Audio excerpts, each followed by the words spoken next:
The police spent more than 17 years searching for a missing man in the swamp, believed to be eaten by crocodile.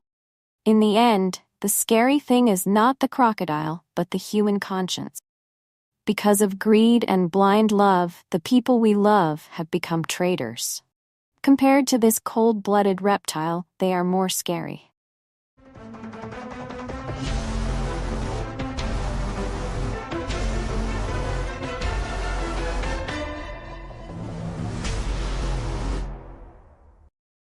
Michael Williams was born on October 16, 1969.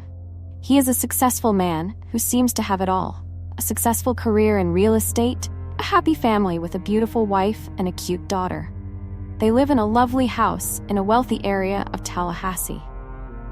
Although he is considered a successful and wealthy man, Michael actually comes from a very humble background. His father is a bus driver and his mother is a babysitter. Although poor, Michael's parents always care for and invest in their children. They chose to live in a trailer instead of buying a house so that they could afford to send Michael and his brother, Nick, to school. Michael never let his parents down. Since middle school, he worked part-time at a convenience store to help his parents. Michael was always an excellent student and was loved by everyone. His friends liked to hang out with Michael because he was sincere, gentle, and always willing to help others. When he was in high school, Michael became the student council president and was always active in school sports. Michael played soccer for the school team, and in a tournament, he met and fell in love with Denise, beautiful cheerleader. During this time, Michael met Brian Winchester and Brian's girlfriend, Kathy. 4 of them became close friends and went everywhere together. After graduating from Florida State University, Michael quickly got a good job at a real estate company. The company owner said that Michael was the hardest working man he knew. He would often come home for dinner and then return to the office to work late into the night. For a while, the company director had to forbid Michael from keeping the keys so that he could not come there to work on weekends.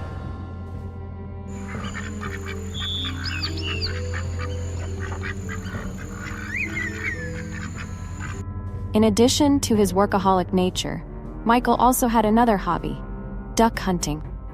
He had been hunting with his father since he was 6 years old.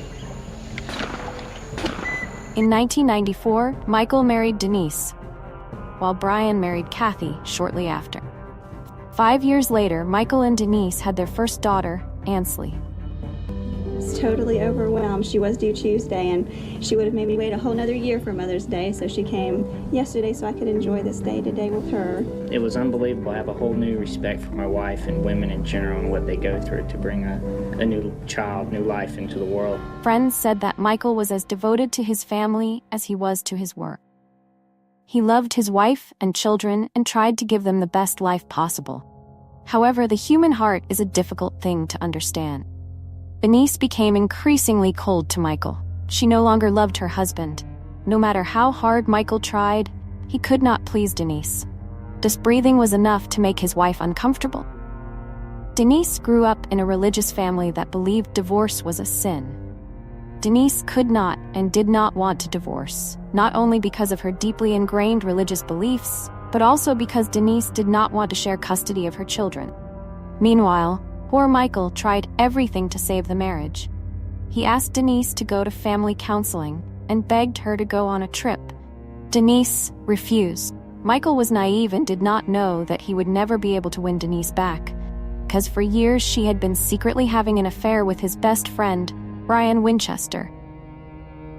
On Saturday morning, December 16, 2000, Michael woke up early, packed his duck hunting gear, attached his boat to the back of his truck, and drove to Lake Seminole, about an hour's drive from Michael's house. There were a lot of ducks today, but also a lot of alligators. The biggest alligators in the state. They grow to between 13, 14 feet at max. There's some very old ones there, and they can get up to 1,000 pounds. Michael promised Denise that he would return at noon because it was their 6th wedding anniversary. However, it was past noon, and Denise still had not seen Michael. The sky was getting dark because it was winter, and it got dark very early. Denise called Michael, but he did not answer. She then called her father and Brian. The two of them went to the police station to ask the police to look for Michael. The local police and lifeguards quickly arrived at Lake Seminole, but unfortunately, shortly after they arrived, a storm hit and they had to suspend the search. The rescue team returned early the next morning. They quickly found Michael's truck and boat. The boat was still full of gas. They found guns, bait, and other hunting equipment in the boat, but no trace of Michael. For the next 44 days, police mobilized all forces to search for Michael. They used many helicopters, search dogs, and hundreds of divers to search the area near where the boat was found. It is estimated that the authorities spent about 700 man-hours searching for Michael. With each passing day, the hope of finding Michael faded. Although no one said it, everyone believed that they were trying to find a body rather than save a person in distress. Michael was the first case of a missing person at this lake whose body was not found. Wildlife investigators believed that Michael may have fallen into the lake and been attacked by an alligator. However, this theory was soon dismissed because American alligators have the habit of hibernating and do not hunt in cold weather. When Michael went missing, it was midwinter. The daytime temperature was 13 degrees Celsius, and the lake could freeze at night, so the alligator attack theory was not convincing. Furthermore, crocodiles could not swallow Michael whole. They usually tear their prey into pieces before eating it. Michael was 5 feet 10 inches tall and weighed 160 pounds. He had been eaten. Divers would have found some trace of him. However, Michael seemed to have vanished into thin air. I don't have a body. I don't have anything to tell me what happened to my son. The search seemed to have stalled for another 6 months. In June 2001, investigators found a hat and a wetsuit believed to have belonged to Michael, which they had worn while hunting. Strangely, however, the suit had no blood or any other signs of an attack by a crocodile. Divers also found Michael's hunting jacket, hunting license, and a flashlight. The new evidence raised more questions than it answered. Why couldn't the police see these things when they had been searching the same area for the previous 6 months? Why was everything at the bottom of the lake, for 6 months, still in good condition? The hunting license was still clearly visible. A flashlight still worked. Michael's boat also had many suspicious points. First, the storm that hit the night of Michael's disappearance had winds blowing from the west, so the boat should have been blown towards Georgia. But the next morning, when the rescue team found the boat, it was found in a place against the wind. Second, there was the question of the boat's gas tank. If Michael fell out of the boat while it was stationary and the engine was turned off, why couldn't he row back into the boat?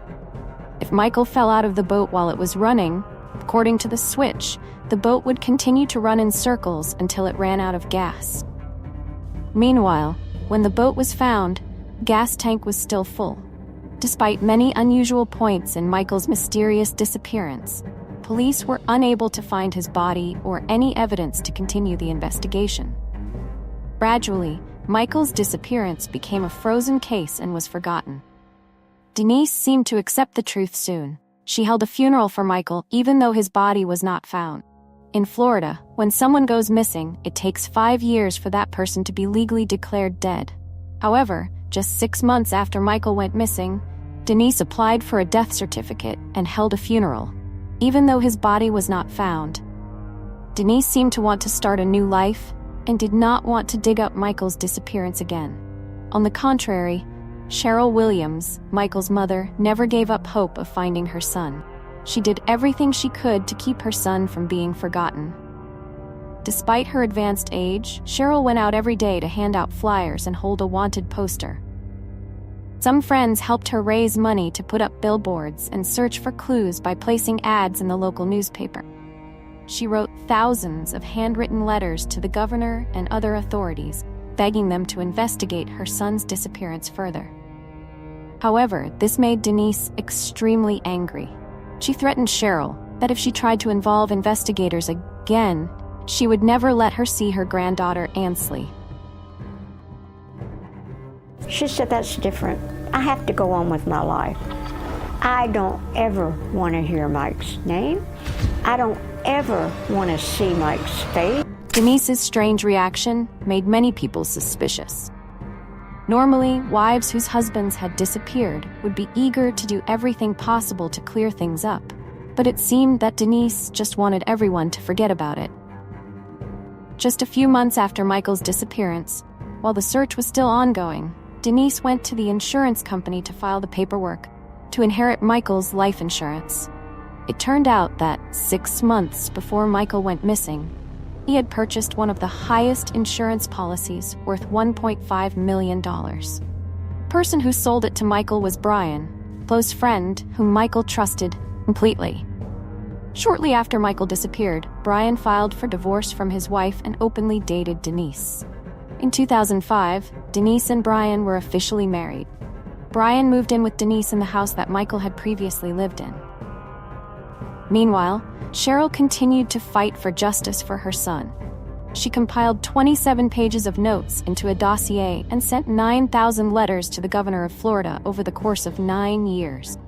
She vowed to never give up until she found the truth and found justice for her son. Denise seemed happier when she was in an affair. Shortly after their marriage, Denise once again felt that she no longer loved Brian as before, and began to cheat on him, just as she had cheated on Michael before. After a while of marriage, Brian discovered that Denise was having an affair with Charles, another mutual friend of theirs, and he was furious. In a drunken stupor, Brian called his ex-wife Kathy and admitted that he and Denise had planned Michael's death. Instead of calling the police, Kathy chose to remain silent. Brian and Denise's marriage lasted until 2015, when Denise filed for divorce. Brian felt betrayed. He had given up custody of the children when he divorced his wife to live with Denise and her daughter. He had even killed someone to be with Denise, and now Denise wanted to throw him away like a bag of trash. On August 5, 2015, as Denise got out of work and into her car, she was horrified to find Brian sitting in the back seat. He had a gun in his hand. Brian said he was going to kill himself, did not want a divorce, and that Denise was all he had. After the incident, Brian apologized to Denise for his outburst and explained that he had done it out of desperation and fear. Denise agreed to let Brian go and promised not to call the police. But after driving Brian home, Denise drove straight to the police station. I was calling my sister, and this person starts climbing out of the very back. Who it was, but then immediately I knew who it was, but I was screaming. He, was up and grabbing me, and he pulled my face pretty hard, and he goes, he's cussing, you will turn here, you will turn here, and he pulled out a gun, like a gun, not a hunting gun, but like a gun he would kill someone with, and he put it right here in my ribs. So then he was like, you won't answer my text, I had to do this because you won't answer my text or my calls. Please just call the divorce off. I've lost everything, blah, blah, blah. Actually, he was crazed. And then as we were talking, I was just kind of agreeing with whatever he was saying. And I was like, I know that you love me. And he's recently lost his son. He had joint custody and now he doesn't. And so he said, I've lost my son, I lost you, I have nothing to live for. And I was like, well, Brian, you're the only one who can change. So I just kept saying, you've got to stop living that way. You've got, you could get us all back if you'll just turn your life around. Because of course, the whole time I'm turned this way, I'm buckled in, but he's calm, he's calming down. And so, but the gun's still right there. And I'm just like, what are you doing? Why are you doing this? And he's like, what am I doing? I could tell he was, and I was like, I don't know. I know you want to talk to me, but this is not the way to do it. I know. Brian was arrested and charged with kidnapping and armed assault. Denise tearfully asked the court to put Brian in prison for the rest of his life. I will never be the same. I would never wish this on anyone. I can't sleep. I can't eat because I only see him rising up out of the back of the car. Please don't let him out. Ever did I have any intentions of harming Denise, nor would I. Nonetheless, I do know that she was hurt by my actions, and again, I am truly sorry. When the two accomplices turned on each other, The police hoped this would help them solve Michael's disappearance. As expected, a few months after his arrest, Brian agreed to come clean in exchange for a reduced sentence. Brian told the police where he had buried Michael in a remote wooded area in northern Leon County.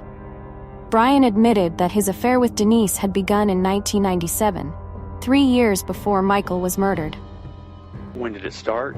Yes, sir.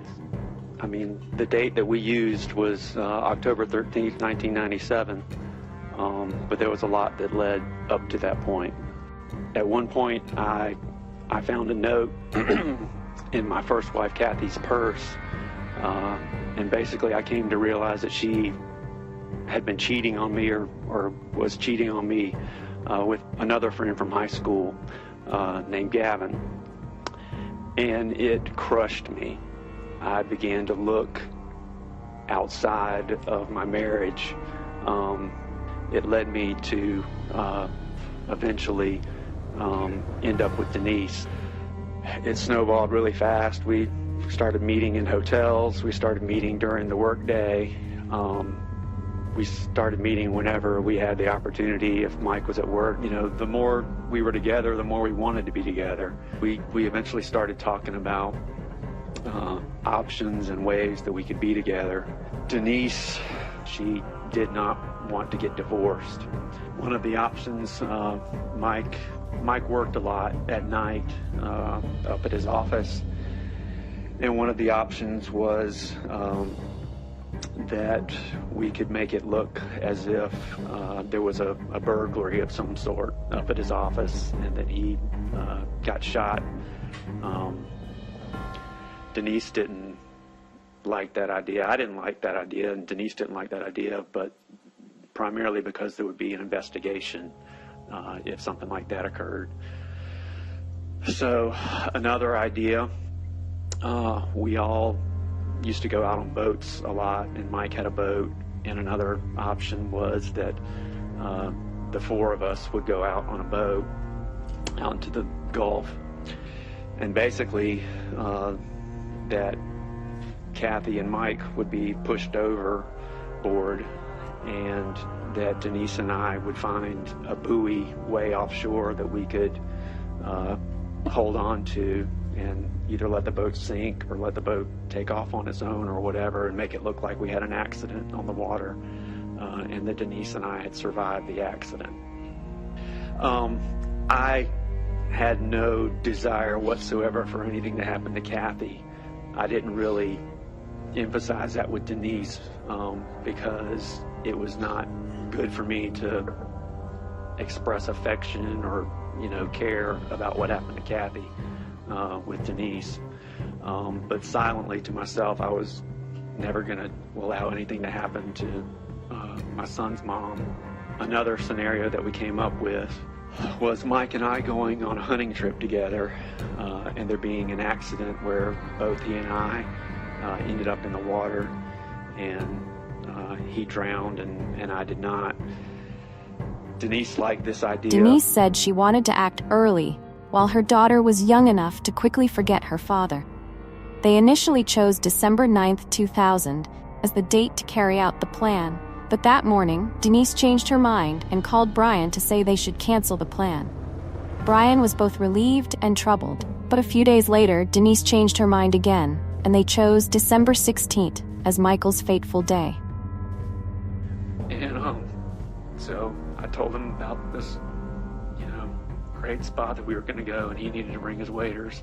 I had to make sure that he had the waders on, so I said something about we're running low on time, or we believed that if you fell overboard with the waders on, that you would sink pretty quickly. I don't remember exactly how I got him to stand up, but when he did, I pushed him into the water. So he was in the water, and he was struggling, and the motor of the boat was still running, and I pulled off just a little bit to get kind of away from him so that he couldn't reached back into the boat. I came to find out, or eventually realized, was he was taking the waders and the jacket off. And that area of the lake had a lot of snags, a lot of dead trees that come up out of the water, and there's a lot of stumps that come up out of the water.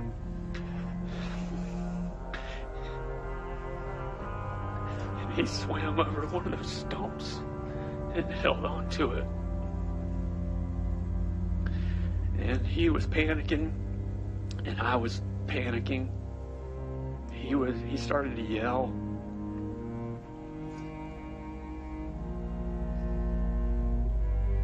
And I didn't know how to get out of that situation.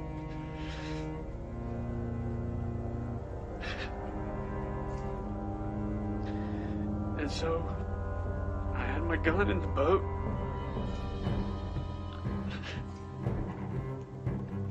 Circling closer towards him, and he was in the water. And as I passed by, I shot him. Brian admitted that he was the shooter. Denise was the mastermind.